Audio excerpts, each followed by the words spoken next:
চালাক বৌমা। কই গো ছোট বৌমা, এদিকে এসো, তুমি একটু হাতে হাতে কাজ করবে। মা ডাকছে কেন? যাই যাই। না না, বাইরে যাওয়া যাবে না, বাইরে তো অনেক কাজ। গেলেই মা যে কোনো একটা কাজ ধরিয়ে দেবে হাতে, আর আমি তো শুধু সেরেছি, আমার শ্বাসটাই তো নষ্ট হয়ে যাবে। না না, কিছু একটা বাহানা করতেই হবে। মা, আমি একটু পরে আসছি, আমি এখনো রেডি হইনি।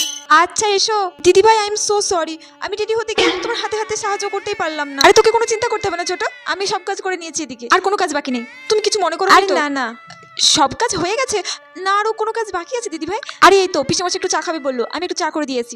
সব কাজ হয়ে গেছে, তোকে কোনো চিন্তা করতে হবে না, তুই বস। আর মাকে একটু বলে দিস তো সব কাজ হয়ে গেছে, ঠিক আছে? ঠিক আছে। আমার চালাকি তো কেউ ধরতেই পারবে না, আমি তো কোনো কাজ করলামই না। এখন শাশুড়ি মার কাছে গিয়ে আমি ভালো সাজবো। মা, আমি আর দিদিভাই মিলে সব কাজ করে নিয়েছি, আপনাকে কোনো চিন্তা করতে হবে না, আপনি ওই দিকটাই দেখুন, আমরা এদিকে আছি। আচ্ছা ঠিক আছে ছোট বৌমা।